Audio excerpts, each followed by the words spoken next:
Tonight, BC Mounties under investigation for allegedly sending racist, sexist, and homophobic messages in a private chat group. It's absolutely unacceptable. They're accused of ridiculing sexual assault complainants, refusing to investigate, and bragging about tasering black people. The shocking details in a CBC News exclusive. CBC News gets a first-hand look at illegal border crossings from Quebec into the U.S. You have no control over it. It's helpless. There's nothing you can do. Human smugglers so bold, they even advertise on social media. On a 1-2, Ohtani sends one in the air. The historic baseball moment that's captured the world's attention. He has done something that's never been done in this game. Shohei Ohtani's record-shattering game. From CBC News, this is The National with Ian Hennemanson. We begin tonight with disturbing allegations against a group of RCMP officers in Metro Vancouver. CBC News has obtained a search warrant detailing messages between Mounties on private text chats full of racism and misogyny that raise questions about their conduct on the job. The messages include Coquitlam officers allegedly admitting, "I just racially profile pulled over a car," and talking about tasering unarmed black people. Officers used slurs and stereotypes, reportedly disparaged sexual assault and domestic violence victims, and dismissed their complaints. All of this revealed by a fellow officer who blew the whistle on the chat group. Susanna De Silva takes us through the messages he saw, often with graphic language. An officer at this RCMP detachment described the behavior of a dozen of his colleagues as atrocious, telling his bosses about harassment and text chats on police computers and private devices. A search warrant that is part of an internal investigation obtained by CBC News details one officer allegedly bragging in a private chat about using his taser on people who were black and they were unarmed, and in another chat saying, "I just racially profile pulled over a car." And the warrant details in-person conversations, too, with an officer accused of saying Indigenous members of the community all have fetal alcohol syndrome and that they wouldn't go to the reserve because we're not going to help those people. It's absolutely unacceptable. It's not a culture we expect or accept anywhere, frankly. BC Solicitor General in charge of policing says he was briefed this morning. There is a full internal disciplinary process underway, and I expect that that will be thorough. And there may well be very serious consequences that flows from that. Consequences not just for officers, but potentially triggering a review of the investigations they were involved in. About cases involving domestic violence and sexual assault, the warrant says one officer called a complaint stupid, that the victim was a dumb Mexican C-word, and that he was going to write it off without investigating further, and called another victim a dumb effing bitch, should have worn a mouthguard. It's disgusting and unfortunately all too predictable. This advocate says she knows of cases at this detachment she believes were mishandled. We know that many RCMP members, we see that in our own work, harbor ideas that are not conducive to effective investigations and to caring about victims and survivors. And while some experts say these actions don't represent most officers, the force is struggling. They're competing with other police agencies for good people, and sometimes they hire people that shouldn't be police officers. Susanna, what's happening to the officers involved? Well, 3 of the officers have been suspended since June of 2021. The Solicitor General couldn't say whether or not they are still being paid, but at this point it appears they are the only ones facing a code of conduct hearing that was supposed to start this week but has now been delayed until March of next year. But there are concerns that the evidence from those private chats won't be admissible because an RCMP officer who was supposed to submit a form to the judge about the evidence within 1 year said he, quote, forgot, and it didn't happen until 27 months later. And you sent an email to the RCMP today, and they've just replied. Yeah, they call the allegations shocking and disturbing, but wouldn't speak in any more detail about the case, but did say they have made changes to handle disciplinary issues more quickly. Ian? Susanna De Silva in our Vancouver newsroom. A Canadian woman who says she was sexually abused by Mohamed Al-Fayed is telling her story tonight. The former owner of Harrods died last year, and now dozens of women are coming forward alleging the department store's management at the time enabled his abuse for decades. Briar Stewart now with one former employee's account. and the details are disturbing. It was just full of luxury and wonders and beauty, and it was a dream. That's how Amy described what it felt like walking into Harrods as a 21-year-old. She had just moved to London from Peterborough, Ontario for her first job.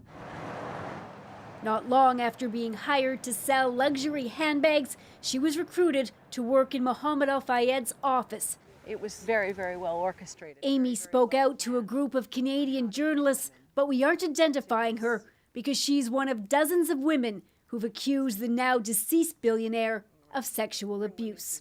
How would you describe how his behavior changed around you? Well, he became very possessive. I remember feeling that it was just, you're mine now, you're mine now. She and other women have said that the former Harrods owner made them go through medical tests, including invasive gynecological screening. On an overnight business trip, she said he came into her room.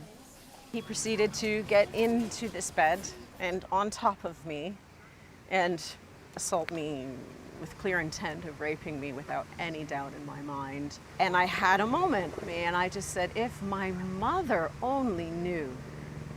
And that stopped him. I own the shop and no one ever will be able to take it away from me. Only God. A BBC documentary unveiled what's being called a vast web of abuse that spanned a quarter of a century. Several women said Al-Fayed raped them. Some victims were just teenagers.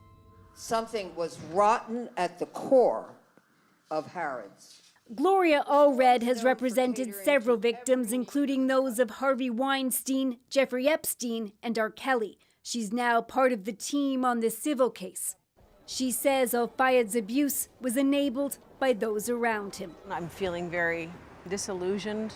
Amy says back then she was naive and thought what she endured at Harrods was just a hazard of the workplace. Only now does she realize just how many other women there were. Being together with the other women is empowering. The new owners of Harrods say at the time that as a business it failed its former employees, but they say the company is now a different organization. And Briar, the scale of this case just keeps growing.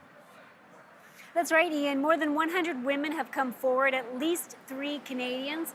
And there were rumors swirling about Al-Fayed's behavior while he was alive. The police investigated him, but he was never prosecuted.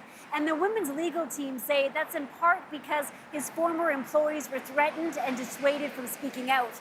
He died last year, and these women will now pursue civil cases. Briar Stewart in London. A 24-year-old man is in custody tonight after an altercation at a Montreal-area mosque left 3 men injured. Police say the suspect entered this mosque in Châteauguay with a knife. An administrator says worshippers noticed the man acting strangely and confronted him. He says one man was cut trying to take the knife away and that the suspect was agitated. Police have not said what the motive was. Now to a CBC News investigation shining a spotlight on a section of the border that's becoming a route for human smugglers. Jorge Barrera takes us to one farm in upstate New York where a pathway for people sneaking from Canada into the U.S. is all caught on camera. So we're right on the edge of the border between U.S. and Canada. This is a well-worn cross-border trail that cuts through Chris Oliver's farm. Been stepped on quite a bit. He lives in upstate New York near Fort Covington, along the international boundary with Quebec. They walk right down through because it's an easy path to walk right to here. People crossing illegally from Canada into the U.S. move through his farm almost daily, all caught on Oliver's trail cameras. The week of Labor Day weekend, we had 48 people cross on our camera, and that's just one camera in one area. Oliver's home sits on a stretch of the line that sees the highest number of illegal crossings. 13,000 people caught by U.S. Border Patrol in the first half of this year, a 526% increase since 2022. People cross for many reasons, for jobs or reuniting with family. But earlier this month, the RCMP arrested a Pakistani national in Ormstown, Quebec, who allegedly planned an ISIS-inspired terror attack in New York City. Police say he hired a human smuggler to sneak him into the U.S. We had that guy that was stopped in Ormstown. A few hours after that, I had people on my camera. That guy could have very well been with that group. With malicious intent, you have no idea. It looks like a little child's toy of some kind. that was dropped along here, maybe by a family going along. Retired Ontario Police Detective Matthew Amer led a multi-agency team that targeted human smuggling networks. He says they're tough to crack, even with many of them operating in plain sight on social media. Some of those social media apps and messaging services don't have a bricks and mortar office here in Canada that we can serve judicial authorizations on to get any kind of user data. Radio Canada recently went undercover to contact a smuggler marketing their pricey services to Indian nationals on TikTok. Yeah, it could very well be crossing here. The RCMP, which keeps an eye on the border between customs posts, says patrols have ramped up since the Ormstown arrest. That one there was just two people that were crossing through. The constant human traffic brings him stress and worry. It bothers you because you have no control over it. Helpless. There's nothing you can do. All he can do is keep his cameras rolling. Jorge Barrera, CBC News, Fort Covington, New York. There are calls for restraint tonight after Israel's rare and deadly airstrike on a Beirut suburb. Lebanon reporting 14 were killed, among them a high-ranking commander of Hezbollah. More militants and civilians died this week after pagers and walkie-talkies were rigged to explode. As Cameron McIntosh shows us, it's left people fearful and on edge. Israel hitting Hezbollah militants in Beirut again. This time from the air, leveling two buildings, killing at least a dozen people, including Ibrahim Akil, a top Hezbollah commander wanted by the U.S. for killing more than 300 Americans in two 1983 car bombings in Beirut. The strikes coming after Israel's alleged targeting of Hezbollah operatives by rigging pagers and walkie-talkies to explode, killing 37 people and wounding more than 3,600 others, including civilians, striking fear across Lebanon. We constantly live with the anxiety that things might spiral out of control, says this woman. Hezbollah's leader called this week's attacks immoral and responded by firing more than 100 rockets at Israel, only to have Israel fire back. The latest salvos in a near year-long battle along the Israel-Lebanon border that has displaced tens of thousands of people. We're much closer to a regional war than we This expert in Middle East politics says Israel appears to be testing Hezbollah's will. This escalation is eventually going to produce, I think, a deep debate within Hezbollah whether they're going to continue to take these types of attacks. At the UN, Israel's ambassador insisted it only seeks to push Hezbollah back. We don't want to see escalation in the region. We have no intention to enter a war with Hezbollah and Lebanon. Diplomacy doesn't appear to be on the table. In Washington, a weary President Biden said the U.S. is trying to lay the groundwork. We've got a way to go. All while residents of Lebanon brace for more. There's no doubt we're scared, says this man. There's no doubt.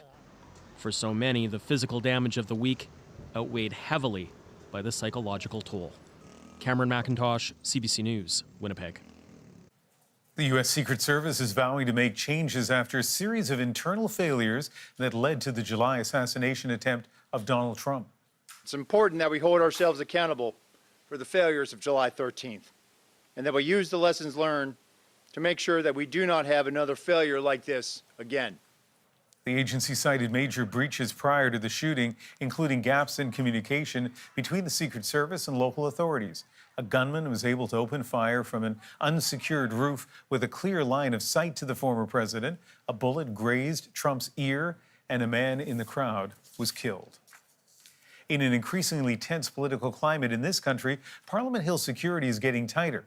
Some MPs say they're being followed and heckled by protesters. But Olivia Stefanovic shows us, for police, safety has to be balanced against free speech. Every time Pam Demoff leaves the House of Commons, the Liberal MP says she feels vulnerable. I honestly worry that we're going to wait until someone is physically attacked or injured before something happens. Tension between MPs and anti-government protesters hit a boiling point as Parliament returned this week.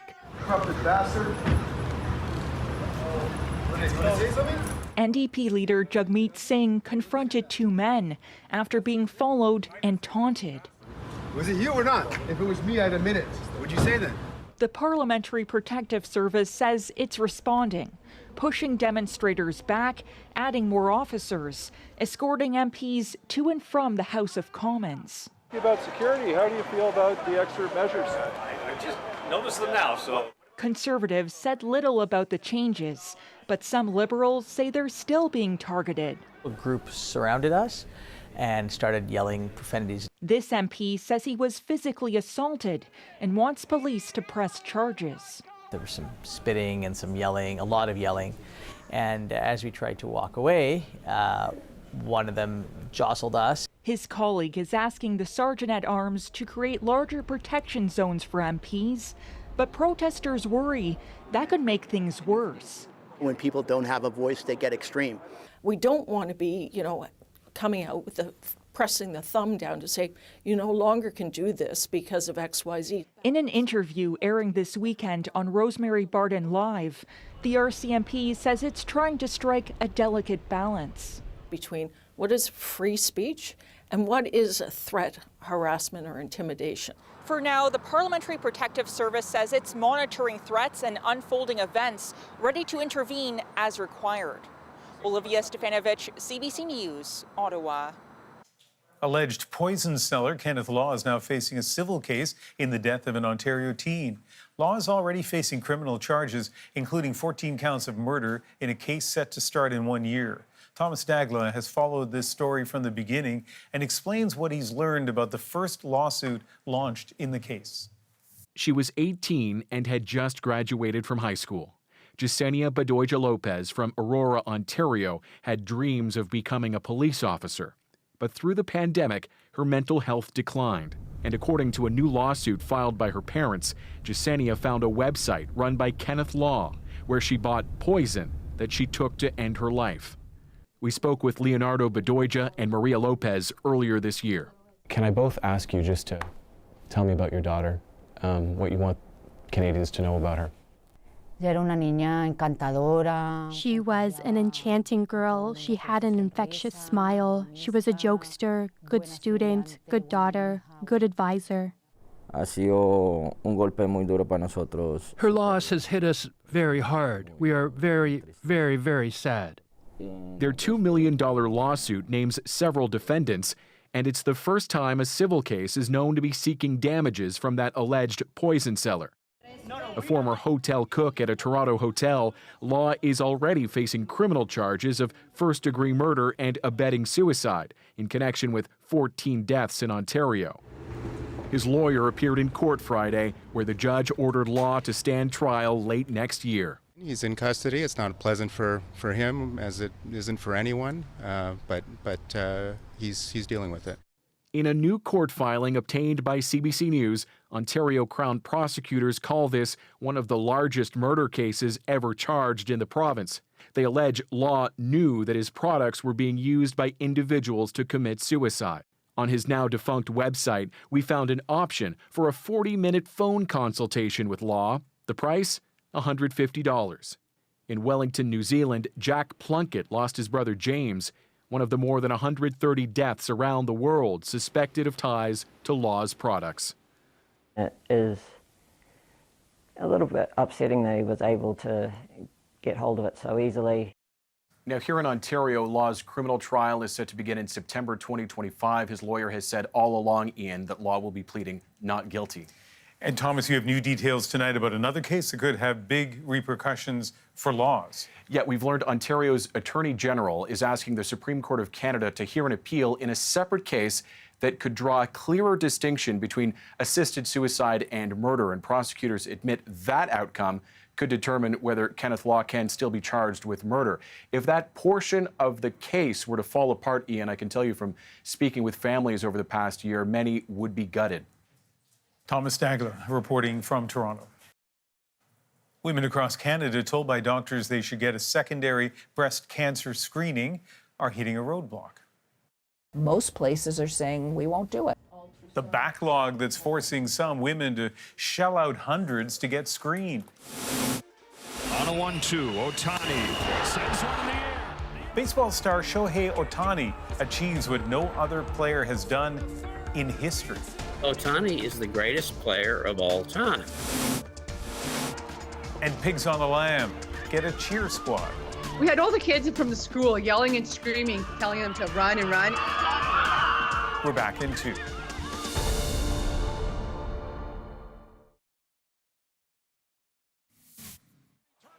The Ottawa Senators are one step closer to a new home in the city's downtown core. The Sens have reached a deal to buy over 10 acres of land to build a rink and some other buildings at Le Breton Flats, about 2 kilometers from Parliament Hill. Costs and design of the new facilities still being worked out. Great first step, but we got a lot of work ahead of us here. This allows that work to take place. It's still expected to take years before construction even begins. The Senators have played at an arena far from the downtown core since 1996. Never in the long history of Major League Baseball has anyone managed to combine the power of hitting 50 home runs with the speed to steal 50 bases in a single season, until last night. As Jamie Strachan shows us, Shohei Ohtani didn't just set a record, the LA Dodgers superstar did it with Hollywood flair. Ohtani sends one in the air, deep right field. He's in a world of his own. In a sport obsessed with statistics, Los Angeles Dodgers Shohei Ohtani is doing things on the field that have never been done. Ohtani sends one in the air, the other way, back it goes, gone! Shohei Ohtani starts the 50-50 club. 50 home runs and 50 stolen bases, an historic blend of power and speed. In Ohtani's home country of Japan, where there is no bigger star, special editions of newspapers were printed to mark the milestone. The greatest day in baseball history! The Japanese slugger broke down this once unthinkable barrier in style. 6 at-bats, 6 hits, including 3 home runs and a mind-boggling 10 runs batted in. This is a game that's been played for over 200 years, and he has done something that's never been done in this game. Ohtani is doing all of this in an era where hitting a baseball has never been more difficult. Pitchers have never thrown harder, making this all the more remarkable. I can't really explain it. I'm really just a fan watching it just like y'all are. It's just unexplainable witnessing history like that. And remember, he isn't just a hitter. When his arm isn't injured, Ohtani is one of the game's best pitchers. Add it all up, and he's an extremely rare talent. I am a grizzled veteran and might be expected to defend Babe Ruth or Ted Williams or DiMaggio or any of the old-time greats. But for me, Ohtani is the greatest player of all time. One of the greatest seasons in the history of this sport. Jamie Strachan, CBC News, Toronto. 59 outstanding Canadians were honored today with the King Charles III Coronation Medal. Among them, CBC sports reporter Devin Heroux. Governor General Mary Simon presenting him with the award in Quebec, praising his enthusiastic, empathetic, and professional sports coverage. On social media, Devin congratulated his fellow recipients, expressing gratitude for this honor. Speculation about how pagers could be rigged to explode simultaneously ran rampant this week. Could we all be carrying ticking time bombs in our pockets? About that's Andrew Chang unpacks what we know. You can't overheat thousands of batteries at the same time. And we dig into the power of a high-profile endorsement. Getting them out to vote is another matter. The National breaks down the stories shaping our world. Next.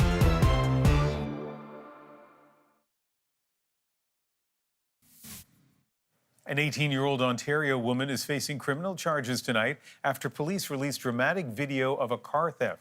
Earlier this month, a woman answered an ad for the private sale of a Porsche. While in the driver's seat, she suddenly threw the car into reverse and injured the owner as she made her getaway. Police say the suspect has turned herself in.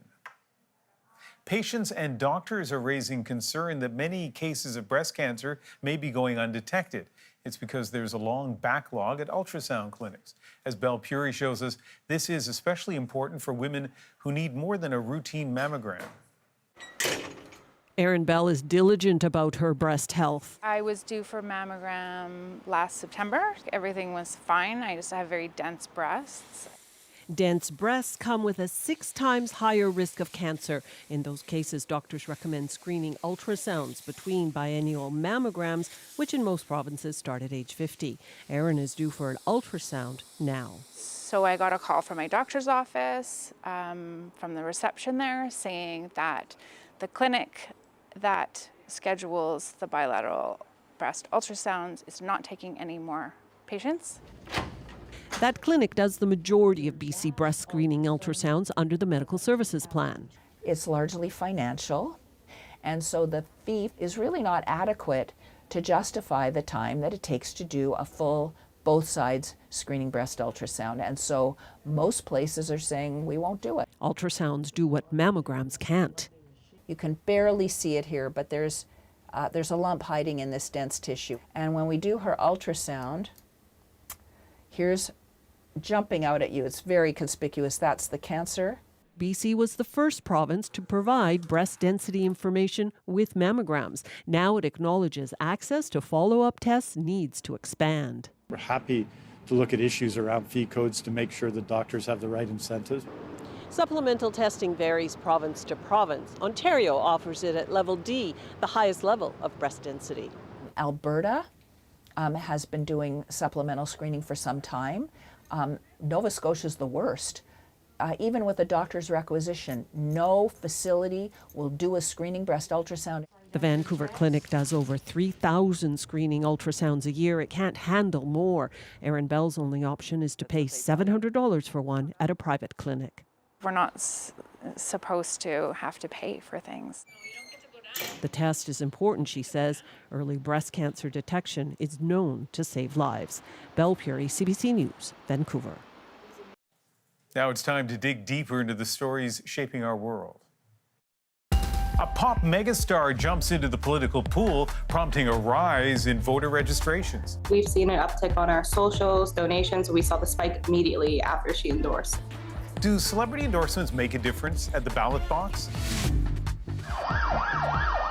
But first, deadly high-tech attacks in the Middle East. Thousands of electronic pagers and walkie-talkies exploded this week, killing or wounding both Hezbollah members and civilians. One question so many have asked, how could that even happen? Andrew Chang, host of About That, has a look. By now, you've probably seen the footage, and if you haven't, I'll warn you, you might find it hard to watch. This man with the blue baseball cap handling produce at a grocery store, his shoulder bag is about to explode.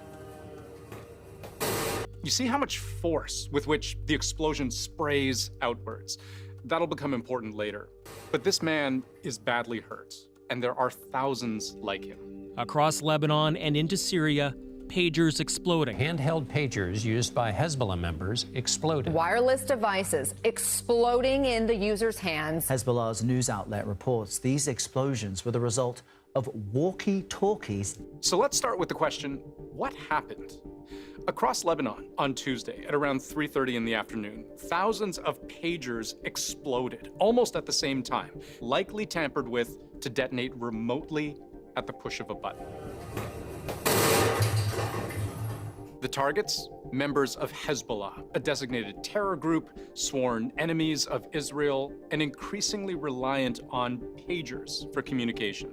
Then, a day later, on Wednesday, a similar coordinated attack, this time on Hezbollah walkie-talkies.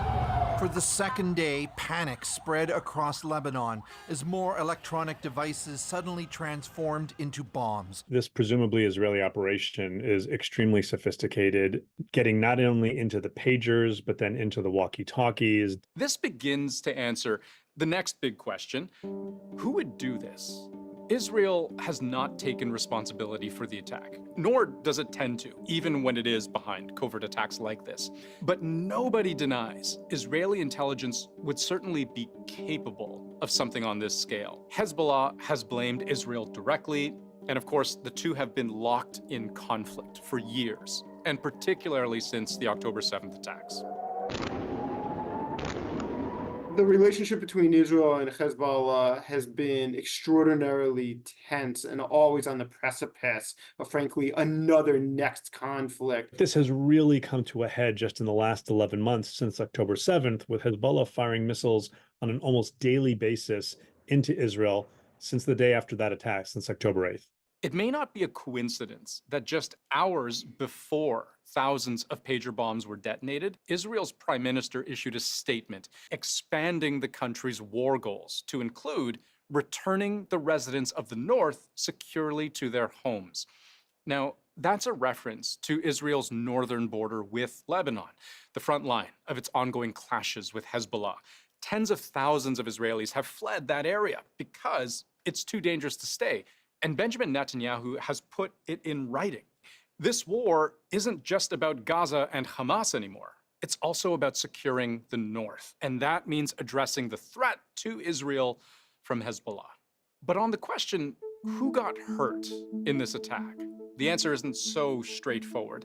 Members of Hezbollah were undeniably the targets. Hezbollah itself says the pagers belonged to employees of various Hezbollah units and institutions. And it confirmed that at least 8 of its members were killed. But according to Lebanon's health ministry, at least 2 of the 12 people killed in pager explosions were children. Thousands more people were injured, Iran's ambassador to Lebanon among them, and the walkie-talkie bombs the following day are reported to have killed at least 20 additional people, injuring several hundred more than that. What's difficult to know is how many of those who were hurt were members of Hezbollah and how many were civilians. It's impossible to know who was holding which pagers at which times and who was close enough to be hurt when they exploded in very open areas. Streets, markets, public squares. Civilians were injured, but in most cases, they seem to be incidentally around the other members. So in one case, a little girl picked up her father's pager and took it to him when it went off, and it exploded in her hand.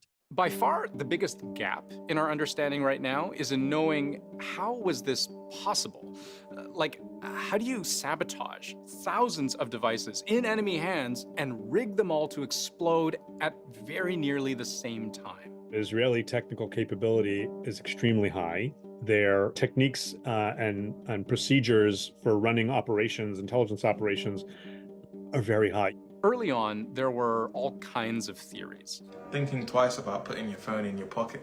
That's perhaps the scariest thing about what's come out of Lebanon. What today's cyber attack has proved to us is that they have the power to detonate our phones at any given moment. Could we all be carrying ticking time bombs in our pockets? Do you remember the size of the explosion that I pointed out at the start?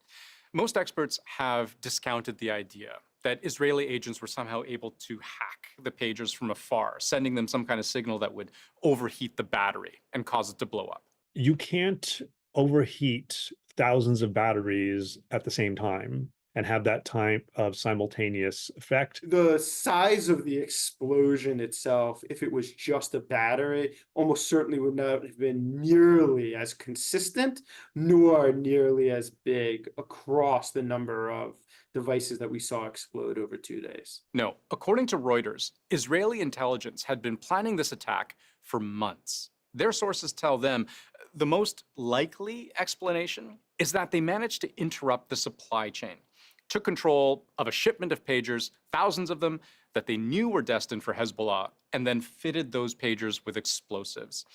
According to Reuters, citing Lebanese sources, those explosives may have weighed as little as 3 grams. That's like a couple of paper clips, barely perceptible. The ability to maybe create a front organization to infiltrate a supply chain, convince your adversary to trust you, and then be able to actually manipulate these devices and do it in such a way that it won't be detected and can just sit there and be used later. This shows a tremendous amount of kind of old school intelligence tradecraft and cutting edge technological capability as well. Now, this has raised the question, who supplied the pagers? And this is where I think there's been a lot of early confusion. Witnesses and journalists were quick to point out branding on the pagers that suggested a Taiwanese manufacturer was the point of origin. Taiwanese company. Taiwanese brand. Gold Apollo, based in Taiwan. But that company's president was quick to tell reporters, we didn't build those specific pagers. We just licensed our brand name to them. The actual manufacturers, they say, a company called BAC Consulting, based in Hungary. But in that case, too, the company denies making the pagers, the CEO stating that they, too, are just a middleman of sorts. And now, most recently, comes reporting from the New York Times that BAC Consulting was in fact a shell company that would pose as an international pager producer. It was part of an Israeli front, and that BAC did take on ordinary clients for which it produced a range of ordinary pagers, but the only client that really mattered was Hezbollah. If true, it would mean Israeli intelligence didn't just interrupt the supply chain, they were the supply chain. But why pagers, you might ask? Well, because Hezbollah famously renounced the use of cell phones. Too easy to track, especially against an enemy in Israel known for its cyber capabilities. Hezbollah's leader even told his followers this past February about their cell phones, please break it, bury it, lock it up in a metal box. The use of cell phones by Hezbollah members has frankly led to an enormous amount of being able to easily track them by Israel. And so that's fostered a level of paranoia among Hezbollah leadership that's created a situation that they felt the best way to handle this was to take a low-tech strategy, to use pagers which could not be geolocated in the same way. And this isn't just a perceived threat about spying. Hezbollah militants will be acutely aware of what happened in 1996, when Israeli intelligence planted 15 grams of explosives in a phone given to Hamas's chief bomb maker. The plan worked. He received a call, picked up the phone, and once a plane overhead was able to listen in and confirm it was him, the phone was detonated, killing him instantly. Now that we've seen that neither the cell phones are safe for Hezbollah, nor the pagers and the walkie-talkies, it's going to create quite a conundrum about how Hezbollah feels is actually a safe way to meaningfully communicate. So what happens next? Well, there are a couple of things. The most immediate question is how might this inflame tensions, not just between Israel and Hezbollah, but with Iran as well? Remember, Iran's ambassador to Lebanon was among those injured. Nasrallah addressed the country earlier today, saying Israel crossed red lines by carrying out the attacks. He called it an act of war. He called it an act of terrorism, a massacre. He used very strong language in many different ways. He did reserve the right to retaliate, though he didn't say when or how that was going to happen. And one other thing, we also don't know what this does in the immediate term for the prospect of a ceasefire in Gaza. Because it's a fair question to ask whether Israel's attacks deter their enemies or only serve to embolden them. At today's emergency meeting of the UN Security Council, its Human Rights Commissioner called for a probe into the pager attack, citing violations of international law. Coming up.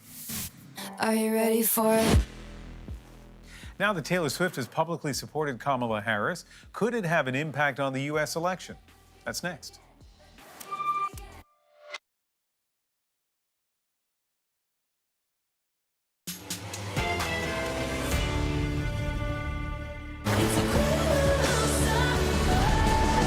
It's the intersection of pop culture and politics. If you are over 18, please register to vote. Billionaire singer Taylor Swift throws her support behind Kamala Harris, and more than 400,000 people heeded her call, flocking to voter registration sites. Swift is not alone. She's among a group of young celebrities making their support very public. But will their voices affect November's vote? To talk about that, we're joined by Stephen Maynard Caliendo, a political science professor at Chicago's North Central College. Stephen, generally speaking, what impact do celebrity endorsements have on voting? Thanks so much for having me, Ian. Most of the work on celebrity endorsements that has been done by academics really comes on the marketing side. It's a little bit easier to measure an effect when you can look at sales numbers, for instance, on a quarterly or a monthly basis. We don't have that in politics. Every election is different. Every situation is different. And so there's not a lot. What we can say is that when this has been studied, that engagement has sort of had an uptick, but we don't know for sure if the endorsement itself has led to more votes. So let me give you a specific example in terms of numbers after Taylor Swift's endorsement of Kamala Harris. So that was shared with her 272 million followers on Instagram. Vote.org, a nonpartisan organization, recorded more than 35,000 registrations. What do those numbers tell you? She's just short of the number of followers you have, Ian, right, on social media. So, that's right, just short. Yeah, look, this is what I mean by engagement, right? These folks are registering to vote. It doesn't mean that they will vote. And if they do vote, it doesn't mean that they will vote for Kamala Harris, whom she has endorsed. But it does mean that they're engaged.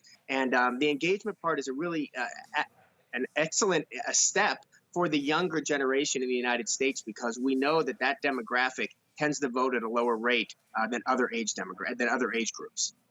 So if a candidate wants to motivate large groups of young people to vote for them, what do you think would be an effective strategy?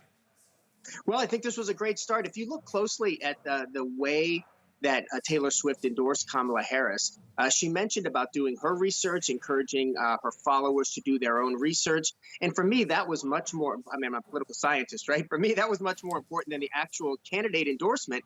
She's encouraging civic responsibility. She's encouraging civic engagement. She's encouraging people to be good neighbors and citizens. And so if those numbers that you cited in terms of voter registrations, if there's a causal link between her endorsement and those, and she drove them to those sites, that's an excellent first step.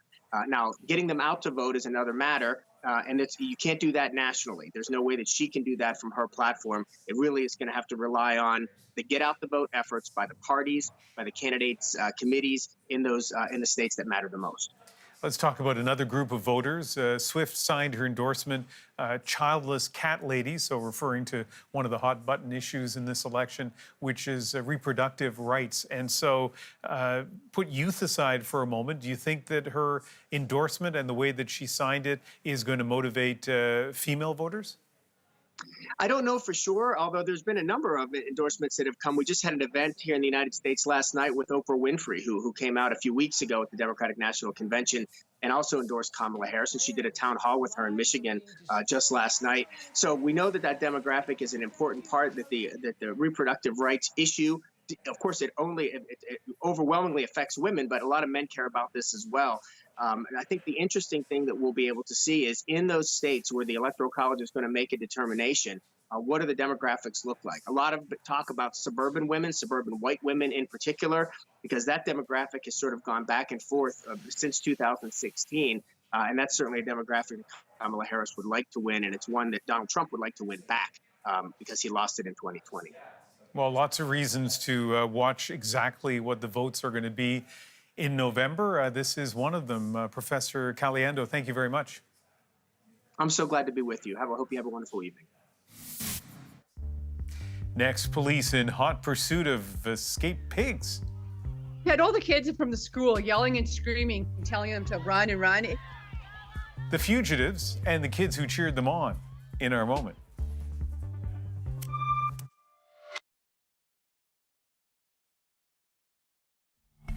A couple of mischievous pigs caused a bit of chaos in BC this week.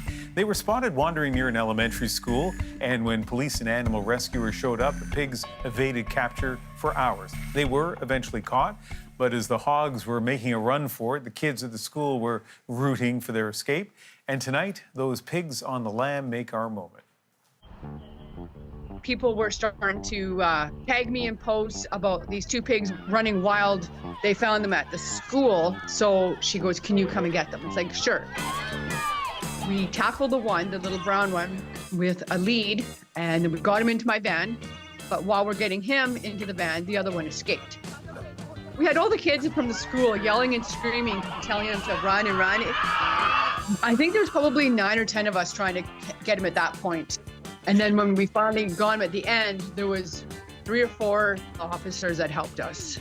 Took 2 of us to pick him up because he's solid. He's probably a good 70, 80 pounds. And then we just put him in the van, closed the van door, let him calm down. I gave him some water, and he just lay there. He was fine. So how are they doing now?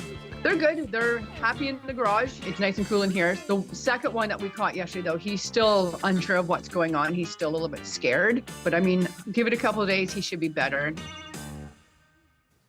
So they are back at Faith's sanctuary. There are 40 pigs there in all. I don't want to get into a fight with people who love various animals, but Faith says that the pigs are better, more affectionate, but basically better than dogs is her quote. So take that for what it's worth.